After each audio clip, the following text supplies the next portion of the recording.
Você já ouviu falar de um rei a quem Deus deu sabedoria extraordinária, mas que ainda assim caiu por causa de suas próprias fraquezas?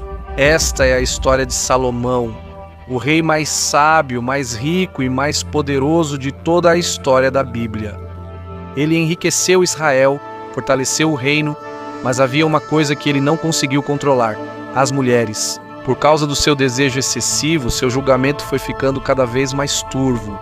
E mesmo tendo tudo para ser o maior rei de Israel, seu fim ainda assim foi amargo. Deus deu a Salomão sabedoria, ou seja, uma inteligência extraordinária e uma compreensão profunda. Por causa disso, Israel se tornou poderoso. O comércio prosperou, a riqueza aumentou e eles foram reconhecidos por reinos distantes. Mas dentro do seu palácio havia um segredo. Ele tinha 1000 mulheres, 700 esposas e 300 concubinas.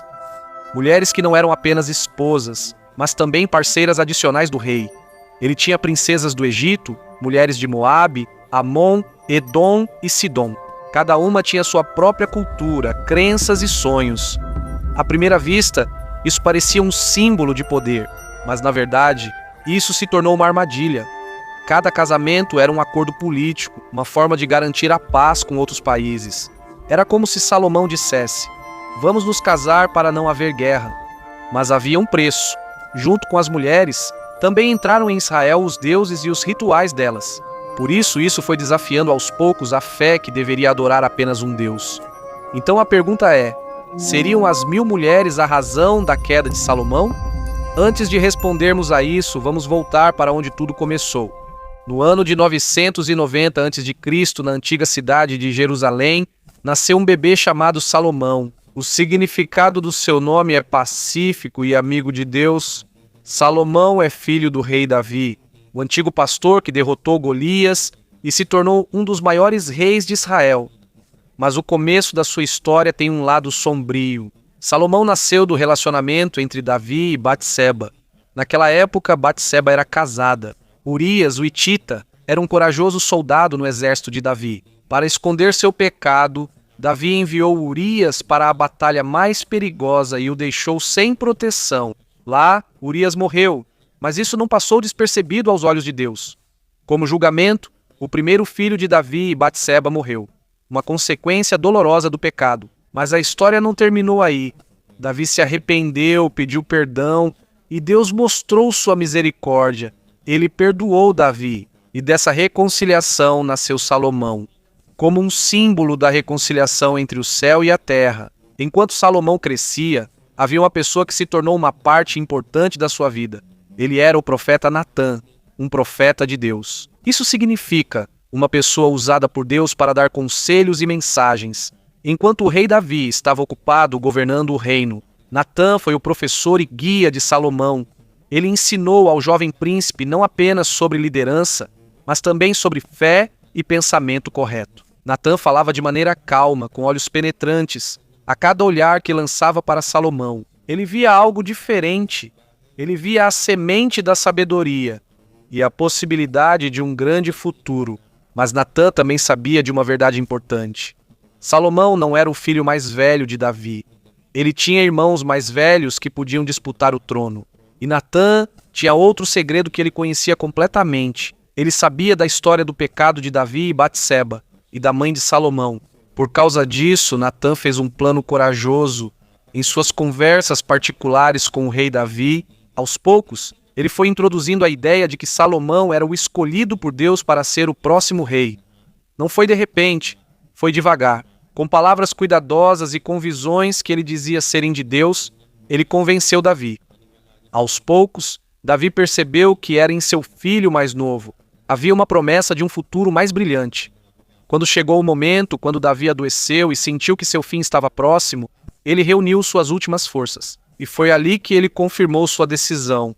Ele nomeou Salomão como o herdeiro legal do trono. Mas havia um problema. Salomão tinha apenas 15 anos naquela época. Era muito jovem e ele sabia que ser rei trazia perigos. O aviso de seu pai ecoava repetidamente em sua mente. Tenha cuidado com os inimigos que podem conspirar contra você. Então, mesmo sendo jovem, Salomão tomou decisões difíceis. Ele iniciou uma grande purga de inimigos. para garantir seu poder. Um dos primeiros a ser removido foi Joabe, o general-chefe de Davi, que apoiou seu irmão Adonias. Salomão mostrou imediatamente que ele não seria um rei fraco. Depois disso, ele também mandou matar Adonias, para acabar de vez com qualquer plano de tomar o trono. As ações dele não pararam por aí. Ele estava pensando muito além, fortaleceu o exército de Israel e procurou um aliado poderoso. E foi aí que o Egito entrou em cena. Ele fez uma aliança com o faraó do Egito. O rei do Egito era um dos governantes mais poderosos daquela época. Como ele selou esse acordo? Ele se casou com a filha do faraó. Ela foi sua primeira esposa. Um casamento que não era apenas sobre amor, mas sobre poder e política. E naquela época, esse passo foi um sucesso.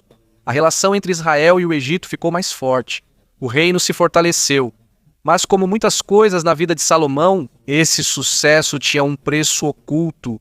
Infelizmente, Salomão acreditava que se unir a mulheres poderosas de outros reinos era o jeito mais rápido de expandir seu reino. Ele pensava que quanto mais esposas de outros países tivesse, mais aliados teria. Mais forte seria seu poder.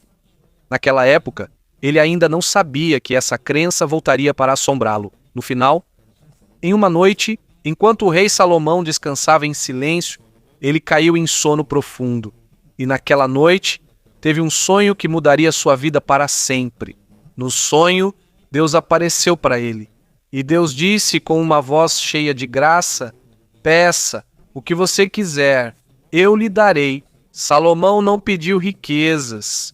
Ele não pediu uma vida longa. Também não pediu a morte de seus inimigos. E em vez disso, com humildade, ele respondeu.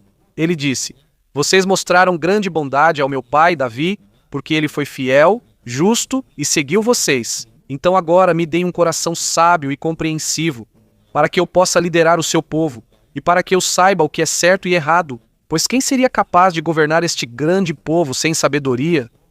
Deus ficou satisfeito com o seu pedido. Deus viu que o coração de Salomão era puro, e o seu desejo era ser justo. Então Deus disse: porque você pediu sabedoria e não riqueza, vida longa ou a derrota dos seus inimigos, eu lhe darei o que você pediu.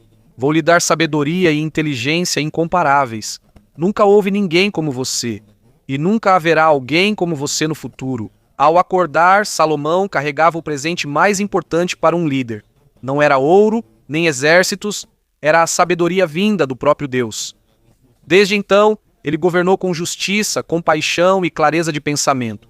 As notícias se espalharam rapidamente. A sabedoria de Salomão tornou-se uma lenda. Reis e pessoas de diferentes países viajavam até Israel só para ouvir suas palavras. Como está escrito nas Escrituras, todos os reis do mundo desejavam ouvir a sabedoria que Deus colocou no coração de Salomão. Um dia, duas mulheres se apresentaram diante do rei Salomão. Ambas diziam ser a verdadeira mãe de um bebê. Ambas choravam. Ambas suplicavam. O bebê estava quieto, sem saber da briga das duas mulheres. A tensão era sentida por toda a sala. Salomão ouviu silenciosamente a história delas. Depois, Salomão disse algo firme que surpreendeu a todos. Tragam-me a espada. Cortem a criança ao meio e deem metade para cada uma. Todos ficaram chocados. As pessoas prenderam a respiração. A sala ficou em silêncio. Então, uma das mulheres gritou de repente. Sua voz estava cheia de amor. Ela disse: meu senhor, dê a criança para ela, por favor, não a mate. Enquanto isso, a outra mulher permaneceu fria. Ela não se importava. Ela concordou que o bebê fosse dividido. Foi aí que o rei Salomão percebeu a verdade imediatamente. Ele se levantou e disse claramente: dê a criança viva para esta mulher. Não machuquem o bebê. Ela é a verdadeira mãe. A sabedoria do rei prevaleceu. Ele não precisou perguntar mais nada. Não era necessário investigar mais. A verdadeira mãe, por causa do amor puro, estava disposta a abrir mão de seu filho só para que ele pudesse viver. Enquanto a outra, sem piedade, sem compaixão, sem o amor de uma mãe. A notícia se espalhou rapidamente por todo Israel. As pessoas ficaram maravilhadas. E as Escrituras disseram: quando todo Israel ouviu o julgamento do rei, eles o respeitaram e temeram, porque viram que a sabedoria de Deus estava com ele. Estava nele para fazer justiça. Esse acontecimento provou que a sabedoria que Deus deu a Salomão era verdadeira e viva. Por causa disso, ele foi ainda mais respeitado pelo povo. Seu governo ficou mais forte, e seu nome ficou como uma lenda que seria lembrada por muitas gerações. Mas naquela época, ainda faltava uma coisa. Israel ainda não tinha um templo. Por isso, o povo continuava oferecendo sacrifícios nos lugares altos em altares temporários, debaixo do céu aberto. Ainda não havia uma casa construída especialmente para o nome do Senhor. Então Salomão tomou uma decisão. Eu vou construir o primeiro templo de Israel. Mas havia um problema. Ele ainda não tinha materiais suficientes para o enorme templo que tinha em mente. Então ele tomou uma atitude estratégica. Ele fez uma aliança com o Irã, o rei de Tiro, uma cidade conhecida pela habilidade em construção, pela riqueza e pelos excelentes artesãos. Ou seja, trabalhadores altamente qualificados. Salomão enviou uma mensagem para Irã. Ele disse: "Você já sabe que, por causa das guerras constantes enfrentadas pelo meu pai, Davi, ele não pôde construir o templo para o Senhor. Mas agora Deus me deu paz por todos os lados, não há mais inimigos nem ameaças. Por isso quero construir o templo para o nome do Senhor, meu Deus, assim como ele prometeu ao meu pai." Hírão ficou feliz com a proposta de Salomão. Ele aceitou imediatamente. Ele prometeu fornecer madeira de cedro e cipreste, madeiras valiosas, resistentes e usadas em grandes construções, e também trabalhadores habilidosos. Em troca, Salomão enviaria alimentos e outros suprimentos para a cidade de Tiro, um acordo benéfico para os dois lados. E foi assim que começou o maior projeto da história de Israel, a construção do templo do Senhor, graças aos materiais que Salomão conseguiu, por causa da aliança dele com Irão. E ele começou a construção do templo em Jerusalém. Isso não era apenas um projeto comum. Esse era o edifício mais importante de todo Israel. Sua construção levou 7 anos e não foi feita às pressas. Foi feito com extremo cuidado e precisão, seguindo as instruções vindas de Deus. De acordo com as Escrituras, o templo tinha 60 côvados de comprimento, 20 côvados de largura e 30 côvados de altura. Isso significa que era muito grande e muito alto para aquela época. Cada detalhe foi cuidadosamente pensado, desde a fundação até as menores decorações. As paredes eram revestidas com madeira de cedro, uma madeira resistente e valiosa, e quase todo o interior foi coberto com ouro puro. Quando você entrava, era como se estivesse entrando em um lugar sagrado, e era um lugar muito iluminado. Salomão terminou o templo, colocou um telhado feito de vigas e tábuas de cedro, e também construiu salas laterais ao redor dele, que eram usadas para armazenamento e atividades dos sacerdotes. Mas a ambição de Salomão não parou por aí. Depois do templo, ele começou o seu próprio palácio, e isso levou ainda mais tempo. Levou 13 anos para finalmente terminar o palácio do rei. Mais tempo do que o templo. O palácio era lindíssimo. Tinha salões amplos, colunas imponentes e jardins verdes. Tudo isso foi feito para mostrar o poder e a riqueza de Salomão, desde o alicerce até o telhado. Tudo era feito de pedra de alta qualidade, polida por dentro e por fora. Por causa disso, não foi só Jerusalém que mudou. A aparência de todo Israel passou a ser conhecida como a de um reino poderoso e rico. E por causa disso, as notícias sobre Salomão se espalharam por todo o mundo conhecido. Reis e rainhas de terras distantes queriam conhecer o rei que unia sabedoria e riqueza. Uma das mais famosas era a rainha de Sabá. Quando ela ouviu as histórias sobre Salomão, ela acreditou imediatamente. Então decidiu ir pessoalmente. Viajou uma longa distância, acompanhada por muitos servos. Trouxe presentes valiosos e ofertas exóticas. Ao chegar em Jerusalém, testou a sabedoria de Salomão. Ela fez perguntas difíceis, mas Salomão respondeu uma a uma, de forma clara, sábia e profunda. Não houve pergunta sem resposta. A rainha ficou impressionada e disse a Salomão: "É verdade tudo o que ouvi no meu país sobre a sua sabedoria, mas eu não acreditei até ver com meus próprios olhos, e agora posso dizer que nem metade da sua sabedoria me foi contada. Agora o mundo inteiro pode ver. Salomão não é apenas rico, não é apenas poderoso, ele é um rei a quem Deus deu uma sabedoria extraordinária. Não é só a sabedoria que impressiona em Salomão. Sua riqueza e luxo também se tornaram lenda. Durante o seu reinado, Israel era abundante em ouro, prata e pedras preciosas. O trono de Salomão era feito de marfim, parte branca da presa de um animal e coberto com ouro puro, ou seja, até o assento do rei era caríssimo. Em todo o reino sentia-se a prosperidade.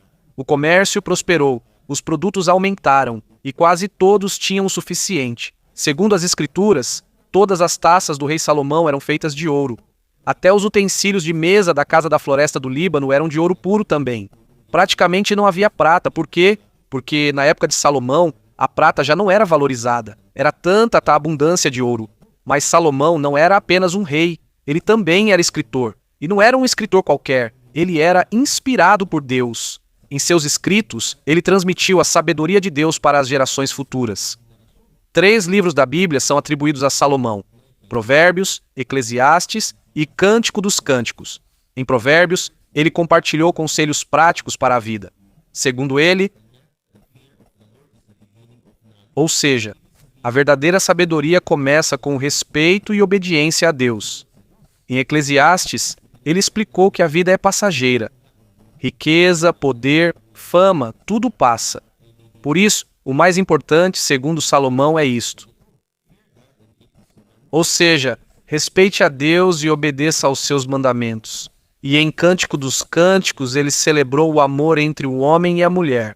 Um poema sobre o verdadeiro amor profundo, sincero e puro.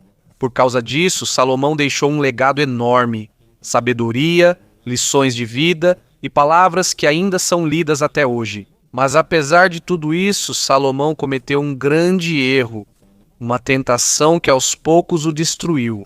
Apesar do claro aviso de Deus, o coração de Salomão se apaixonou por mulheres estrangeiras. Não foi uma nem 10, mas centenas. Segundo a Bíblia, ele tinha 700 esposas que eram princesas e 300 concubinas, ou seja, mulheres no harém do rei.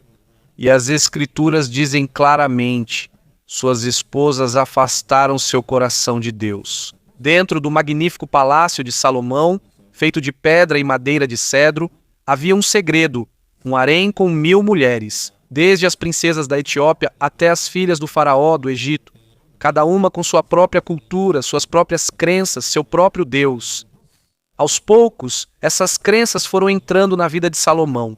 O palácio se encheu de risos, sussurros e canções. Mas junto com isso, aos poucos, sua fidelidade a Deus foi desaparecendo. E é aqui que começa a queda do rei mais sábio de Israel. Não eram apenas mulheres que estavam no palácio de Salomão. Cada uma delas tinha um valor político e cultural para o reino. E por meio dessas mulheres, Salomão formou alianças com diferentes nações. Ou seja, para evitar a guerra e manter a paz. Ele se casou com princesas de outras terras. Por causa disso, o conhecimento de Salomão sobre diferentes povos e culturas se expandiu, e costumes. Mas isso teve um preço dentro do palácio. Não foi só a paz que entrou. Houve ciúmes, inveja e intrigas. Um simples favor do rei já podia causar tensão e acender conflitos entre as mulheres do palácio. E pior do que isso, algo ainda mais sombrio entrou em Jerusalém. Junto com as mulheres estrangeiras, vieram também os deuses delas. Não eram apenas histórias, nem apenas lembranças. Sacerdotes e rituais foram trazidos diretamente para Israel. Aos poucos, foram erguidas estátuas e altares para Ashtoreth, Baal, Milcom e Moleque, deuses dos países vizinhos que foram colocados em lugares altos. E Salomão, o rei que construiu belos templos para o Deus de Israel, ele também mandou construir altares para outros deuses. Foi aí que começou sua queda. O coração de Salomão foi se afastando de Deus aos poucos. A sabedoria que vinha de Deus foi substituída por julgamentos errados. Deus viu isso e ficou triste, e ficou irado. Não foi porque Salomão faltava graça, mas sim porque ele abandonou o mandamento de Deus. Por isso Deus o advertiu: porque você quebrou a minha aliança e não obedeceu aos meus mandamentos. Vou tirar o reino de você e vou entregá-lo a outro. O aviso foi claro: o reino não será tirado imediatamente enquanto Salomão ainda estiver vivo. Mas depois da sua morte, Israel será dividido. O reino que antes era unido se tornará fragmentado. O pecado de Salomão foi adorar outros deuses e desobedecer a Deus. Isso plantou a semente da divisão em Israel. Salomão, o rei mais sábio e mais rico, caiu por causa da tentação. Ele se tornou um aviso para as gerações futuras. Não importa o quão sábio você seja, não importa o quão poderoso você seja, se você abandonar a Deus, ainda assim cairá. Por causa de algo que ele mesmo escreveu em Provérbios, há esse lembrete. Há um caminho que parece certo aos olhos do homem, mas o seu fim é a morte. Não demorou muito para que os inimigos de Salomão começassem a aparecer. Havia rebeldes dentro do reino e ameaças de fora. Um deles era Jeroboão, um oficial de Salomão. Sem o conhecimento do rei, Jeroboão foi escolhido por Deus através do profeta Aías. Um profeta, uma pessoa usada por Deus para transmitir uma mensagem. Deus disse a Jeroboão: pegue as 10 tribos, eu tirarei o reino de Salomão e darei a maior parte para você.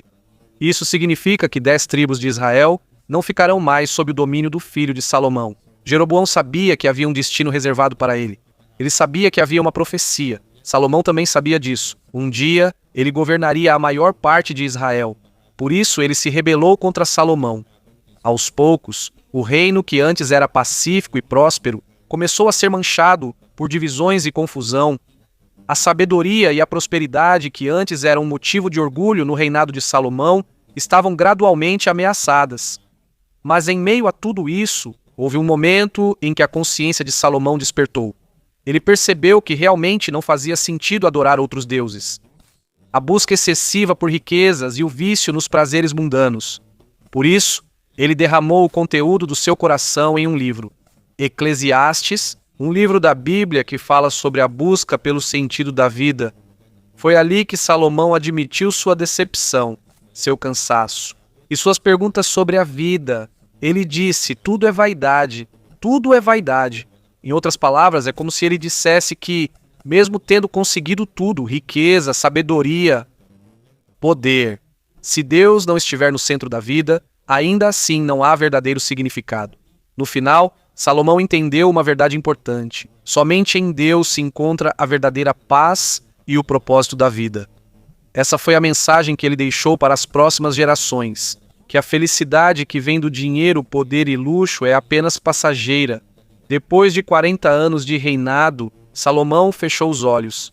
Ele deixou um legado de sabedoria e verdade, mas também deixou um reino prestes a se dividir.